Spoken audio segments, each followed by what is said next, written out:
Bem, queridos, estamos aqui com o capítulo 47. Vamos agradecer a Deus. Muito obrigada, Senhor, por essa trajetória maravilhosa, do convívio de 3 capítulos da Tua Palavra em nossos lares e um capítulo semanal no discipulado desse Ministério Apostólico Internacional Filho de Jerusalém. Obrigada por tudo, em nome de Jesus. Amém. Aqui nós estamos vendo o capítulo 46, quando Israel partiu com tudo o que possuía. Israel, você sabe que é o mesmo Jacó, não é? Partiu com tudo o que possuía. Vocês viram no capítulo 45 que o faraó deu ordem para a família de José toda viesse para o Egito, com garantia do melhor lugar do Egito, com carruagens que foram mandadas para trazer toda a família. E agora nós estamos vendo o capítulo 46, Israel tendo o momento da sua partida, e chegou a Beceba e ofereceu sacrifícios ao Deus de Isaque, seu pai. Deus falou a Israel em visões de noite e disse: Jacó, Jacó. Ele respondeu: Eis-me aqui. Então disse: Eu sou o Deus do seu pai. Não tenha medo de ir para o Egito, porque lá eu farei de você uma grande nação. Eu irei com você para o Egito e certamente farei com que você volte de lá. A mão de José fechará os seus olhos. Então Jacó saiu de Beceba. Os filhos de Israel levaram seu pai, Jacó, os filhinhos e as mulheres deles nas carretas que Faraó havia mandado para os levar. Levaram o gado e os bens que haviam adquirido na terra de Canaã e foram para o Egito. Saída de Jacó da terra de Canaã para o Egito. Esse Deus é demais, não é? A terra prometida era Canaã. Agora teve fome na terra de Canaã. O Egito esteve como celeiro de todos, porque Deus deu a visão a José e agora lá se vai Jacó, mas Deus falou com ele. Não se esqueça, Deus pode te tirar daquele lugar onde Ele te prometeu para o cumprimento do seu propósito, porque os caminhos dele não são os nossos caminhos, mas Ele garante que você voltará para o lugar do propósito dele, da promessa dele. Então você não pode temer. Veja aqui o que o Senhor se apresenta a Jacó, porque Jacó estava temendo. Jacó é o mesmo Israel, quero sempre lembrar isso a você. Porque ele estava temendo. Deus veio, se apresentou a ele, disse: Eu sou o mesmo Deus de Isaac, o Deus de Abraão, de Isaac, e sou teu Deus também. A promessa continua de pé. Canaã é a terra prometida, é a terra que eu entreguei para vocês. Mas era necessário que passasse por essas situações para fazer diferença. Porque as provas que os filhos de Deus passam é para fazer diferença onde quer que eles cheguem, porque eles jamais vão proceder da mesma maneira que os ímpios procedem. Passando por tudo que José passou, ele não procedeu como ímpio. Jacó também não procedeu como ímpio. Teve suas fraquezas, porque são humanos, todos nós nascemos trazendo em nossas vidas o pecado original, por isso somos assim, mas temos um Deus que prometeu em Gênesis 3,15 que nos traria de volta a Ele, e Ele está cumprindo a sua promessa nessa história linda até chegar a Jesus. E aqui lá se vai Jacó, não é? Com seus filhos e os filhos dos seus filhos, suas filhas e as filhas dos seus filhos, e toda a sua descendência levou-os consigo para o Egito. São esses os nomes dos filhos de Israel, que é o mesmo Jacó, e seus filhos que foram para o Egito São esses os nomes: Ruben, primogênito de Jacó, os filhos de Ruben, Enoque, Palu, Esrom e Carmi. Eu espero que vocês prossigam lendo os nomes, porque em toda genealogia há sempre uma lição.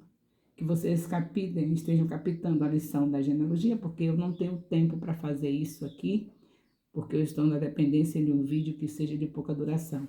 Mas quando eu estou lendo a minha Bíblia no momento que é com eu e Deus, que não é com compromisso de gravação, eu leio a genealogia e Deus sempre fala através da genealogia também. Então, peguem aqui do capítulo, do versículo 8 até o versículo 26, todos esses nomes que estão aqui, porque eu tenho que passar adiante. Aqui no versículo 28 tem um subtítulo: O encontro de José com seu pai. Jacó enviou Judá diante de si a José para que soubesse encaminhá-lo a Gozém, que era o lugar melhor do Egito onde eles iriam habitar. E chegaram à terra de Gozém. Então José aprontou a sua carruagem e foi ao encontro de Israel, seu pai, a Gozém. E apresentou-se, lançou-se ao pescoço do pai e chorou assim longo tempo. Vocês podem imaginar que momento foi esse? Um pai que viu o seu filho morto e depois de tanto tempo se encontra. Viva esse momento. Veja que coisa maravilhosa para quando você chegar diante da cruz, quando você visualizar a cruz vazia, Jesus Cristo agora à destra do Pai, você saber que trajetória linda para que isso acontecesse. Tudo aqui foi para poder chegar ao tempo da plenitude, onde Israel estaria pronto para receber Jesus. Israel, nação.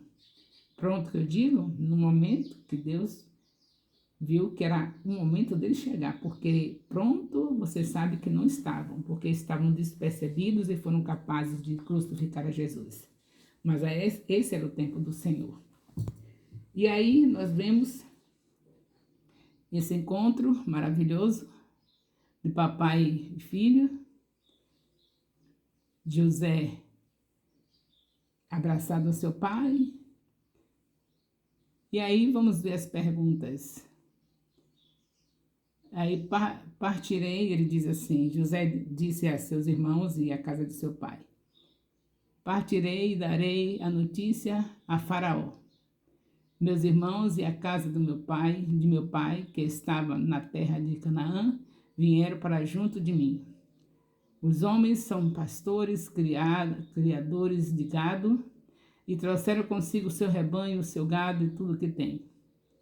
Quando, pois, Faraó mandar chamá-los e perguntar qual é o trabalho de vocês, respondam: estes seus servos foram criadores de gado desde a mocidade até agora, tanto nós como os nossos pais.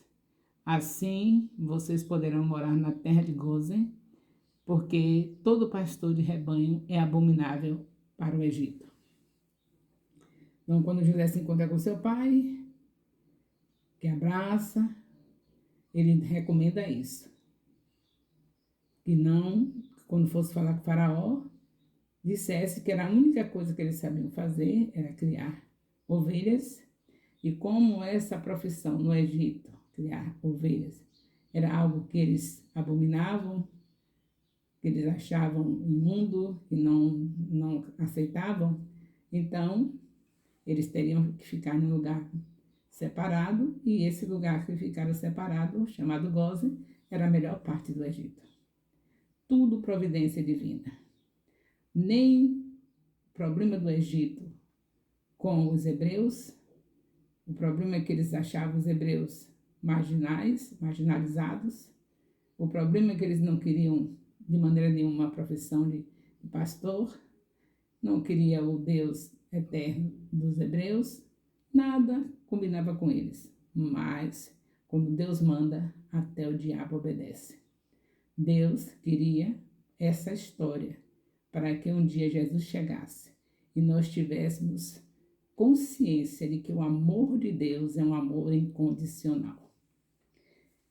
Aqui nós estamos terminando esse capítulo 46, que é um capítulo pequeno, teve a parte da genealogia, que eu pedi a vocês para estarem lendo, para economizar o tempo. E eu espero que vocês estejam conscientes de que essa trajetória é para glorificar e honrar o nome do nosso Deus. Eu sempre tive consciência de que meu chamado era realmente estudar a palavra, ensinar a palavra, pregar a palavra. É bom que vocês saibam que isso aqui não foi uma coisa de repente, essa ideia desse discipulado pela Bíblia não foi uma coisa como se fosse uma ideia solta assim. Não, é algo de muito tempo que Deus sempre me colocou com a sua palavra diante de mim e sempre me fez ensinar as pessoas a palavra. Claro que hoje eu estou mais aperfeiçoada, acredito que estou tendo mais revelações da palavra, mas quando eu comecei levando a palavra às crianças no quintal da minha casa. Eu estava com 17 anos. Casei-me, fui morar em outra cidade, fui morar em Salvador, e lá, nas invasões, nos lugares onde as casas eram em cima da maré, chamado de invasão, invasão era o lugar onde estavam as pessoas pobrezinhas, dentro daquelas casas feitas dentro dos matos, que eu ia, e esse lugar onde as casas eram em cima da maré, também chamava de alagados, lugares de pessoas pobres. E aí, resultado, eu fazia a mesma coisa. Eu abria a Bíblia, ensinava a Bíblia. Não tenho nada contra revistas, não tenho nada contra ensinos sofisticados, mas a palavra de Deus, a Bíblia aberta, faz efeitos extraordinários que eu não dependo, graças a Deus, de uma revista que esteja falando sobre ela, nem de outros recursos que esteja falando sobre ela. Eu vou direto na fonte, o Deus que revela todas as coisas vai revelando, eu vou direto na fonte e hoje não é diferente. Toda a minha trajetória, quando eu voltei para minha terra novamente, depois com meus filhos criados, eu peguei um bairro onde hoje temos congregações e foi tudo assim, capítulos da Bíblia lido e ensinado. Não vou dizer que eu fiz tudo com perfeição, devo ter falhado em algumas das minhas interpretações, mas Deus viu o meu interesse, o meu amor pela sua palavra e começou a me revelar mais e mais da sua palavra, e hoje eu estou aqui, pela graça de Deus, de capítulo em capítulo, a cada discipulado do ministério onde Deus me tornou vice-presidente. Não seria possível que o Senhor me colocasse numa situação dessa, numa posição dessa, e eu negasse o meu Deus. Logo que Ele me deu essa posição, então Ele queria que eu fizesse o quê? O que sempre Ele me chamou para fazer. No momento que houve uma assinatura me fazendo oficialmente vice-presidente do Ministério Apostólico Internacional de Jerusalém, eu seria uma traidora do meu Deus se eu não colocasse esse ministério para ver o que significa abrir uma Bíblia diariamente. Se eu não fizesse isso, eu estaria traindo meu Deus. Ele não me colocou aqui para outra coisa. Ele me trouxe a essa posição para isso. E nós vemos que os filhos de Deus, quando se encontram em uma posição favorável a levar a palavra numa dimensão mais ampla, é o que eles fazem. Nós vemos personagens da Bíblia, como por exemplo Esther, que ela sabia que a posição que ela foi colocada ali como rainha foi para que ela estivesse vivendo a palavra. E ela viveu a palavra no momento que obedeceu o seu tio, que era autoridade sobre ela. Isso é viver a palavra. O seu tio falou que ela deveria estar defendendo os judeus, E ela defendeu, porque ela ouviu seu tio falar e ouviu os mais velhos. É palavra de Deus. O Senhor, dentro da sua palavra, diz que os anciãos devem ser respeitados.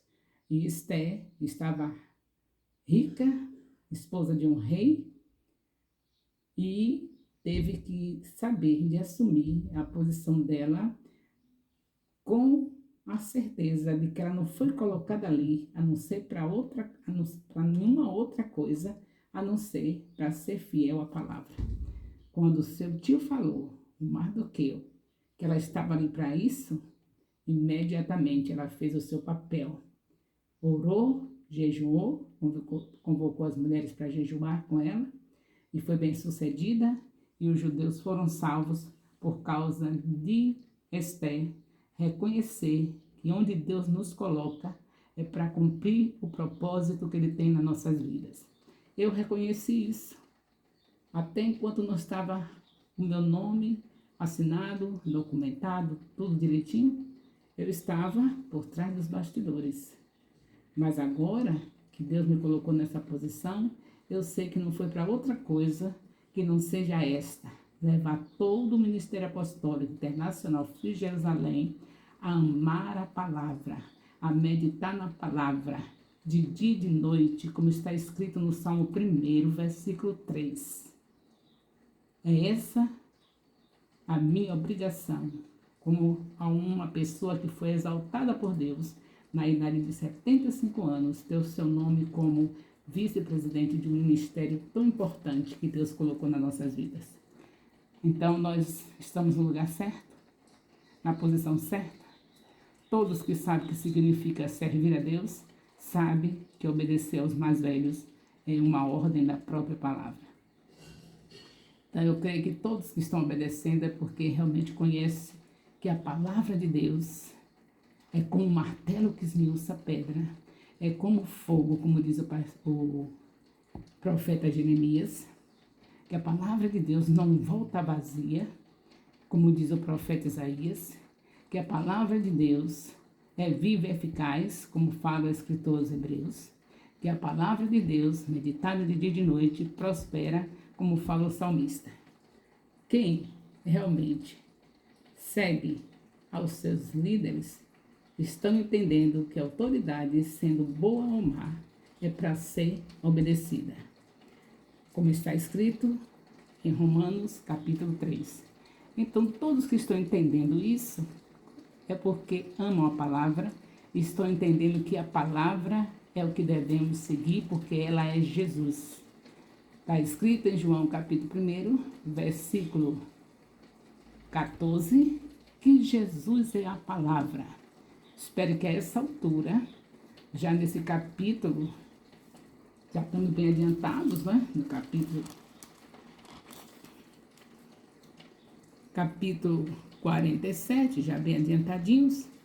A essa altura, eu creio que já estão todos convertidos ao Senhor Jesus Cristo e entendendo que estão no caminho certo, em obedecer a uma autoridade, porque a autoridade representa o Pai dos céus.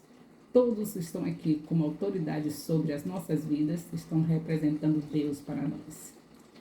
Então, dá um aplauso ao Senhor Jesus. Todos os discípulos e discipuladores, dá um aplauso ao Senhor Jesus, porque Ele é o reformador dos reformadores e Ele vai na nossa frente. O amor de Deus, nosso Pai, a graça salvadora do nosso Senhor Jesus Cristo, a comunhão do Espírito Santo seja com todos os discipuladores e discípulos do Ministério Apostólico Internacional Filhos de Jerusalém, desde agora e para sempre. Amém.